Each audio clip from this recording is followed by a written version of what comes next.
Hello, students. How are you? I hope you are fit and fine at your home and doing your homework regularly. Students, today we start now chapters 8 Devotional Path to the Divine. Our Past History. 6 और 7 chapter की video मैं आपके पास send कर चुकी हूँ, question answer भी send कर चुकी हूँ। तो उम्मीद है आपने लेसन को अच्छी तरह से समझा होगा और क्वेश्चन आंसर को अपनी नोटबुक में राइट किया होगा। Today we start chapter 8 devotional path to the divine. यानी कि जो डिवाइन है, भगवान है, वहां तक पहुंचने का जो आध्यात्मिक रास्ता है, उसके बारे में हम आज रीड करेंगे कि अलग अलग एरिया में किस प्रकार से भगवान को खुश करने के लिए, प्रशंसा करने के लिए भगवान की प्रार्थना की जाती है, कैसे उसके बारे में, इसके बारे में हम रीड करेंगे। ओके, तो वीडियो को ध्यान से सुनना है, लेसन को समझना है। You may have seen people perform ritual worship. तो आपने लोगों को पूजा पाठ करते हुए देखा भी होगा कि पूजा भगवान को खुश करने के लिए किस प्रकार से अलग अलग पूजा पाठ करते हैं, वर्शिप करते हैं। सिंगिंग, भजन भजन गाते हैं, कीर्तन करते हैं, कव्वाली गाते हैं और evening repeating the name of God in silence. और कई बार शाम को चुपचाप बैठकर भगवान का नाम लेते हैं, रिपीट करते हैं। And the notice that some of them are move to tears. तो कई बार आपने देखा होगा कि भगवान का चुपचाप नाम लेते हुए कई बार भाव विभोर हो जाते हैं, साइलेंस ओके, भाव विभोर हो जाते हैं। टू टीयर्स यानी कि आंखों में कई बार आंसू भी भर आते हैं, इतने भाव विभोर हो जाते हैं। सच इंटेंस डिवोशन और love of God is the legacies of various kinds of bhakti. Sufi movements have evolved since the 8th century. तो इस प्रकार भगवान के प्रति ऐसी प्रेम भावना, इंटेंशन है जो डिवोशन ऑफ लव, भगवान के प्रति जो भगवान भगत की प्रेम भावना है, गहरी भक्ति है, या अलग अलग देवताओं के प्रति अलग अलग लोगों की भक्ति भी अलग है, जैसे सूफी moments.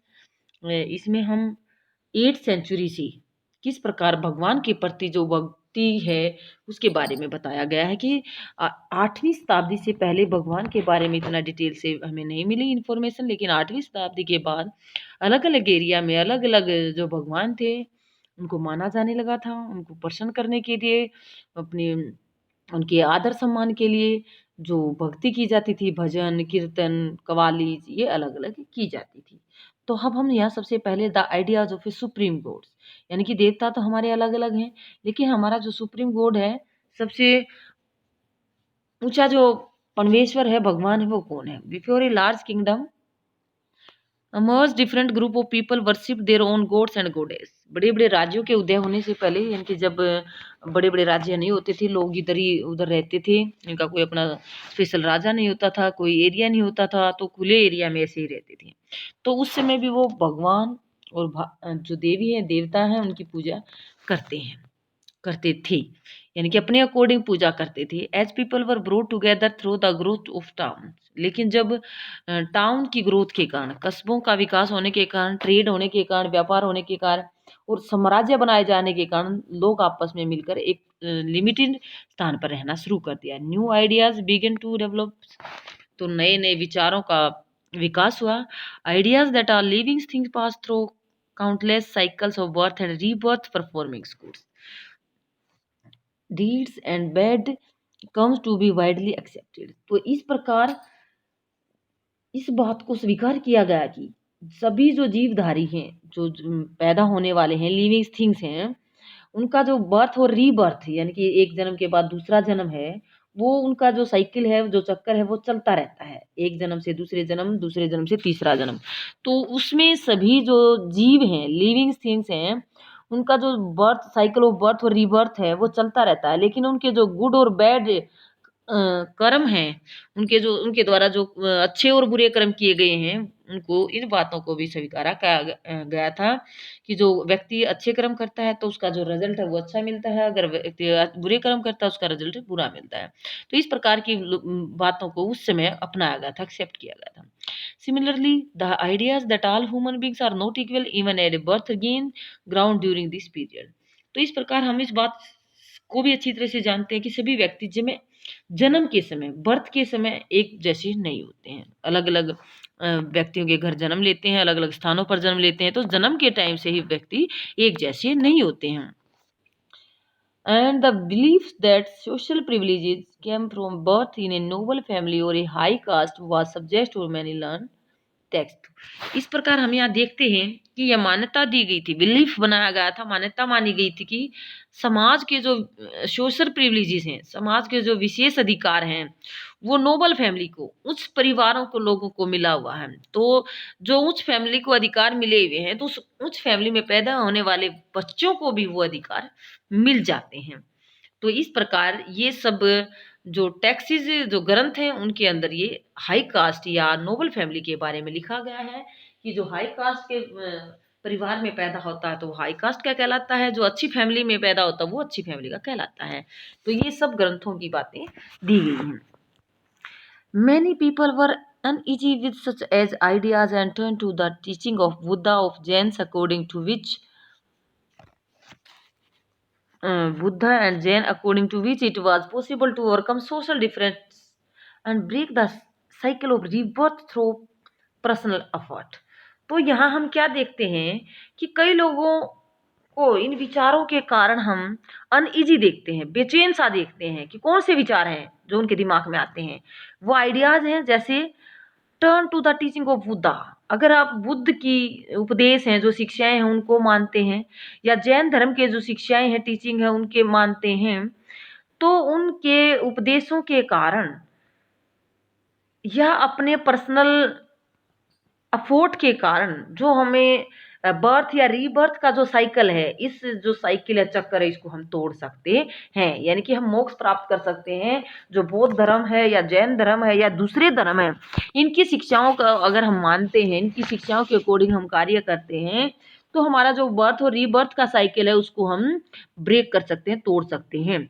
Other felt attract the idea of a supreme gods, कुछ लोगों का सोचना था कि अगर हम किसी की शिक्षा या उपदेशों को न मानते हुए हम किसी सुप्रीम गॉड, जो सबसे ऊपर पावर है, ताकत है, सबसे ऊपर वाली ताकत है, हम क्यों न उसी को ही अपना उसको ही प्रार्थना करने की कोशिश करें, अट्रैक्ट पर्सन्स करने, आकर्षक करने की कोशिश करें। Supreme God who could deliver humans from such bondage of A approached with devotion. तो इस प्रकार जो परमेश्वर है, सबसे ऊपर जो भगवान है, उनको आकर्षित करते हुए मनुष्य का जो भक्ति भाव है, यानी कि अपनी भक्ति से हम उसकी शरण में जाएं, तो वो जो हमारी सुप्रीम है वो हम सबको क्या कर देगा। This ideas advocated in the Bhagavad Gita green popularity in the early century of the common era. तो ये जो विचार है इस प्रकार के, अगर हम उस भगवान की या परमेश्वर की शरण में जाते हैं तो वो हम इस बर्थ या रीबर्थ के साइकिल से मुक्त कर सकता है। तो ये बातें हैं भगवत गीता में लिखी गई है, और इन बातों को ज़्यादा पॉपुलरिटी भी मिली हुई है। इन द अर्ली सेंचुरी, प्रारंभिक कुछ शताब्दियों में जो कॉमन इरा है उसकी पहले की शताब्दियों में इन बातों को ज़्यादा लोकप्रिय माना गया था। कौन सी बातों को? जो भगवत गीता में दी गई है कि हमारा जो एक मालिक है, भगवान है, हम उसी की शरण में जाएं और हम इन बर्थ या रीबर्थ की जो साइकिल है इससे हम छुटकारा प्राप्त कर सकते हैं। शिव, विष्णु और दुर्गा, ये अलग अलग धर्म के, हिंदू धर्म में भगवान शिव को, भगवान विष्णु को और देवी दुर्गा को माना जाता है अपनी सुप्रीम डिएटीज, अपना सुप्रीम भगवान माना जाता है, देवी देवता माना जाता है। Come to be worshipped through elaborate rituals, उनकी पूजा की जाती है जो रीति रिवाज हैं उनके according. At the same time, उसी समय god and goddess worshipped in the different area come to identify with Shiva, Vishnu और दुर्गा। तो उसके साथ साथ अलग अलग एरिया में देवी देवता हैं, शिव भगवान है, विष्णु भगवान है, दुर्गा माता है, इनकी अलग अलग रूप से पूजा की जाती थी। इसी के कारण इन द प्रोसेस, इस प्रक्रिया में लोकल मिथ्स, कई स्थानीय मिथ थी। मिथ होता है किसी का बहकावा करना। Legend became a part of the पौराणिक स्टोरी, तो कई ऐसी कहानियां हैं, किस्से कहानियां हैं, मिथ हैं जो पौराणिक कहानियों का भाग बन चुकी हैं। Method of worship recommended in the Purana were introduce into local cult, तो जो पौराणिक बुकों में जो तरीका दे रखा है पूजा करने का, पुराणों में जो पूजा पूजा करने की पद्धतियों के बारे में बताया गया है, वहाँ पर कुछ लोकल कल्ट्स, स्थानीय जो बातें होती थी, पंथ होते थे, उनको भी बताया गया है। Eventually, the Purans also laid down that it was possible for devotees to receive the grace of God regardless of their caste status. तो इसमें क्या बताया गया है, पुराणों में इस बात को भी बताया गया है, पुराणों में इस बात को भी लिखा गया है कि हम जो पूजा करते हैं, भक्ति करते हैं, भले ही हम किसी भी जाति पाति के हैं, किसी भी कास्ट के हैं, अगर हम सच्ची भक्ति से ईश्वर की जो कृपा है वो प्राप्त कर सकते हैं। किससे? अपनी पूजा प्रार्थना से। The ideas of bhakti became so popular that even Buddhist and Jains adopt this beliefs. इन सारी भक्ति की जो विचारधारा है ये और ज़्यादा फेमस हो चुकी थी, और ज़्यादा पॉपुलर हो चुकी थी, जब बौद्ध धर्म और जैन धर्म के जो फॉलोवर थे उन फॉलोवर के द्वारा इन बातों पर विश्वास किया गया कि हम किसी भी धर्म या जाति के हों, हम अगर उस भगवान में सच्ची भक्ति करते हैं, प्रार्थना करते हैं, तो उस भगवान को हम खुश कर सकते हैं, उस भगवान की कृपा हम प्राप्त कर सकते हैं। ऐसा हमारी पुराणों की बुकों में कहा गया है। तो हमारी जो पुराण की बुक है, गीता है, भगवत गीता है, तो रामचरितमानस है, इन सब में यही बताया गया है कि हम भगवान की भक्ति करें, सच्चे मन से भक्ति करें, तो हम भगवान की कृपा प्राप्त कर सकते हैं। A new kind of bhakti in South India, Nayanar and Alvar. South India के अंदर 2 टाइप्स के ग्रुप्स पाए जाते थे। एक ग्रुप को नैनार बोलते थे, दूसरे ग्रुप को अलवर बोलते थे। तो ये नैनार और अलवर कौन है, इसके बारे में हम रीड करते हैं। 7th से लेकर 9th सेंचुरी तक, 7वीं सदी से लेकर 9वीं सदी तक, saw the emergence of the new religious movements, नए नए धार्मिक आंदोलनों के बारे में हमने देखा या उनका उदय हुआ। Lead by the Nayanars.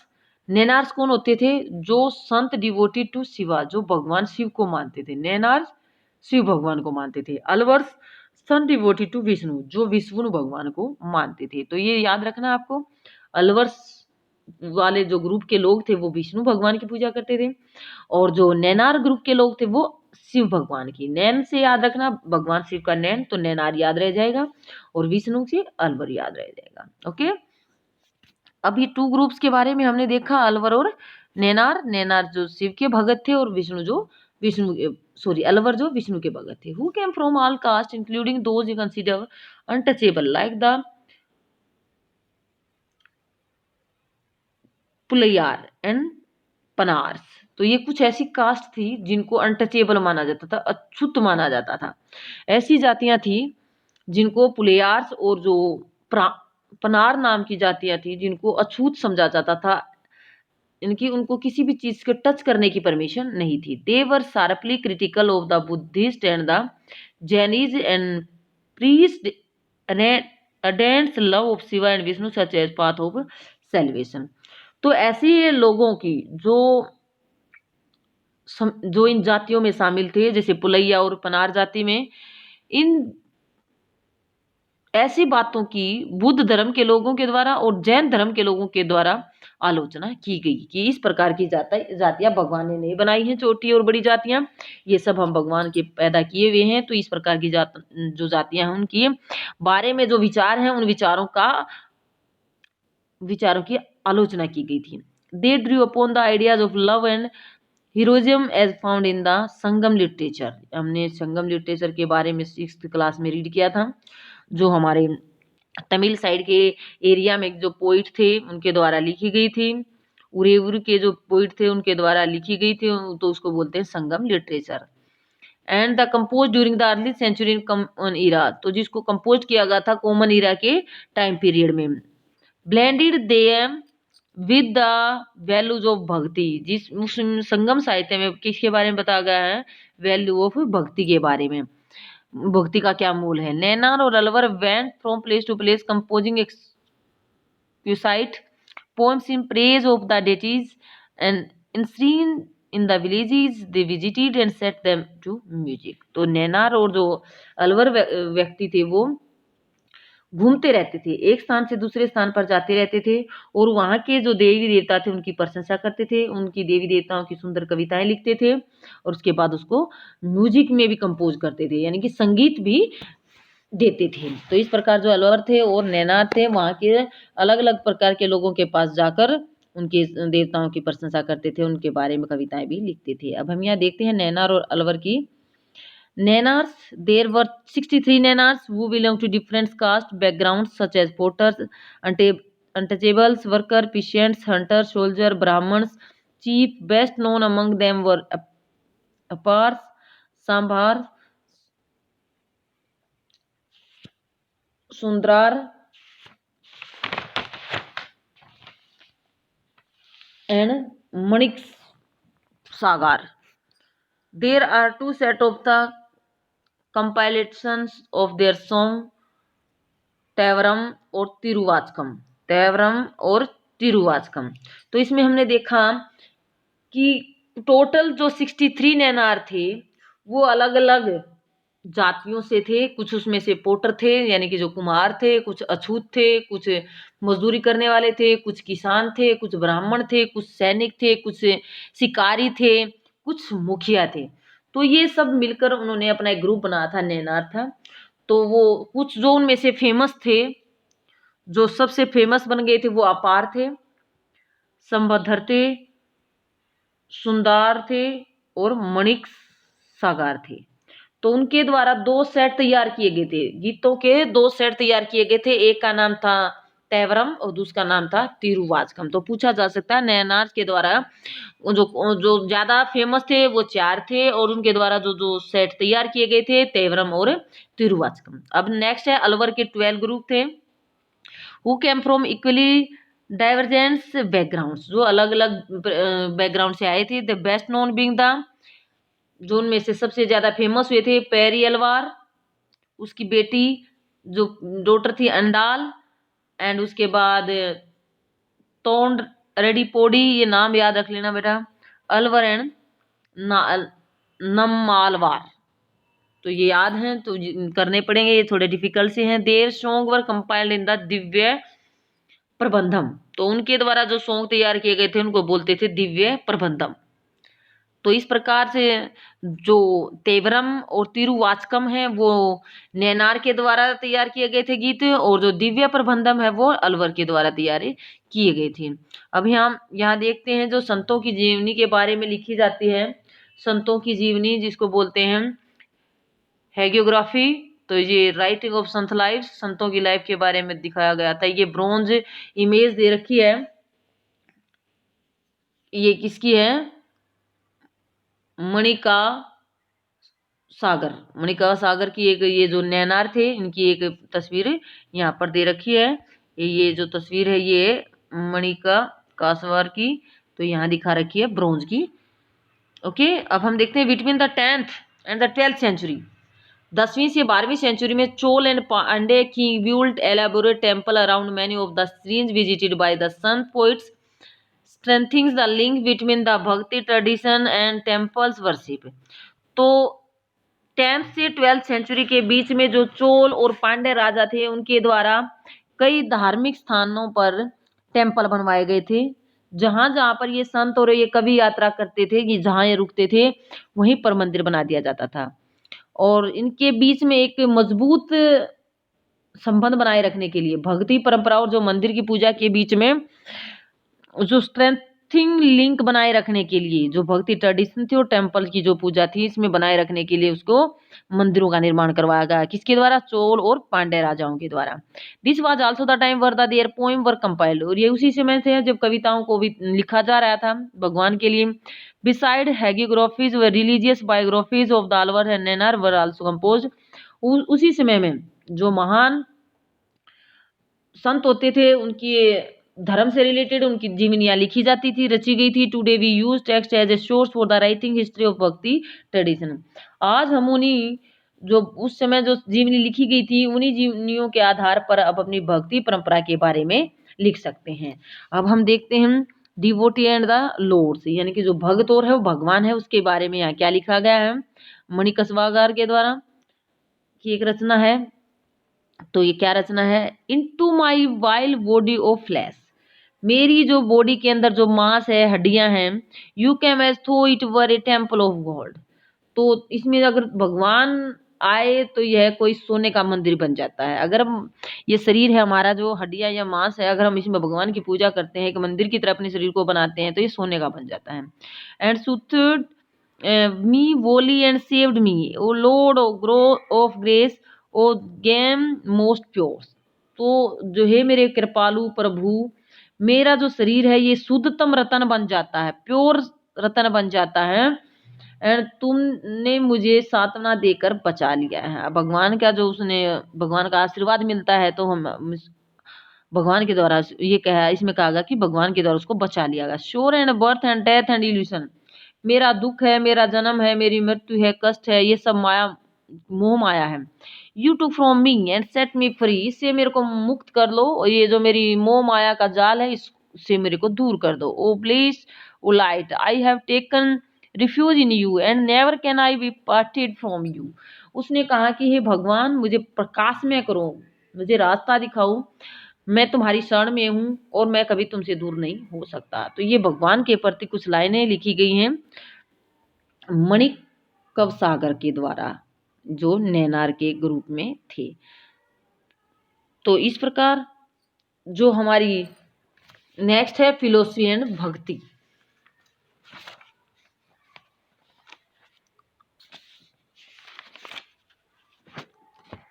Philosophy and भक्ति में क्या देखते हैं हम,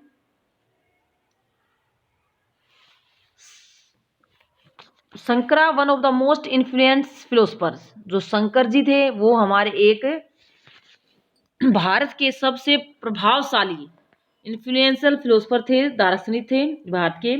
was born in Kerala in 8th century, उनका जन्म हुआ था केरल के अंदर 8वीं शताब्दी में। He was a advocate of Advaita and doctrine of the oneness of individual soul and supreme god which is the ultimate reality.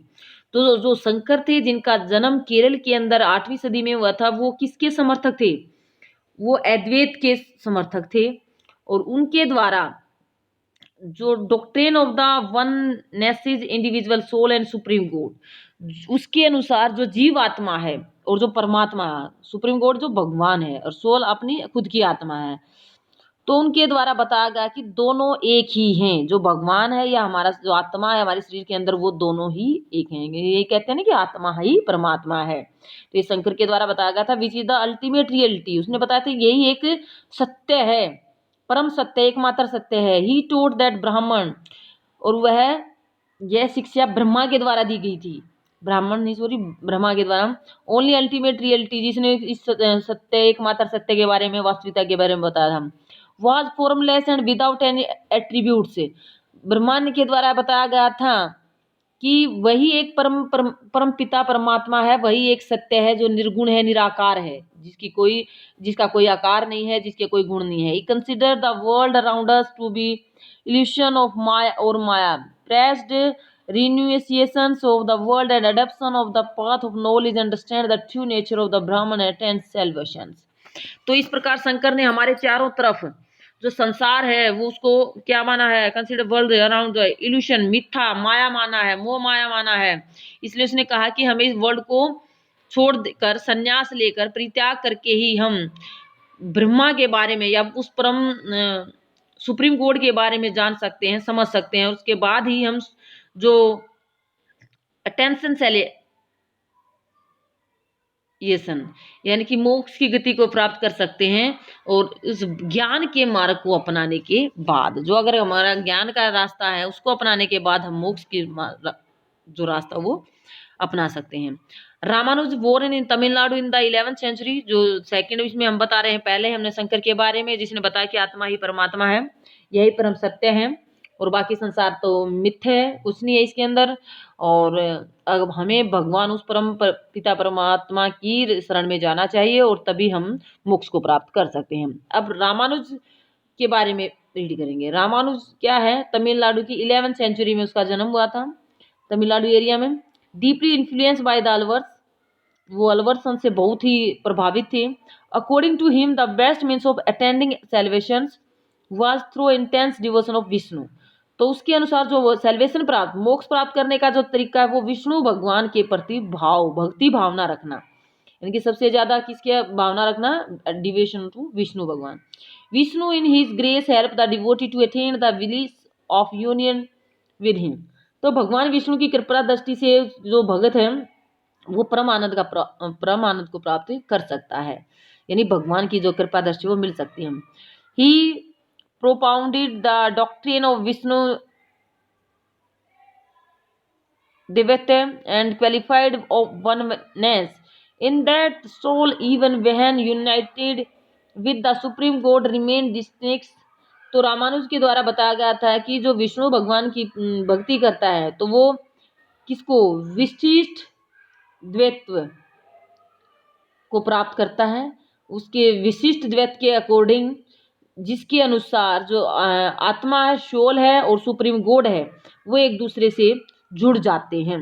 अगर हम भगवान के प्रति सच्ची भक्ति रखते हैं तो भगवान से हमारी आत्मा का जुड़ाव हो जाता है। Ramanuja doctrine greatly inspired the new strands of bhakti which developed in North India subsequently. तो इस प्रकार रामानुज के जो सिद्धांत हैं, उनकी जो भक्ति के विचार हैं, उन को उत्तरी भारत में बहुत ज्यादा लोगों को प्रेरित किया गया था। तो यहाँ हमने शंकर और रामानुज के बारे में रीड किया। वीडियो को यहाँ तक ही करते हैं, वीडियो को ध्यान से सुनना है, अच्छी तरह से समझना है। Okay students, thank you.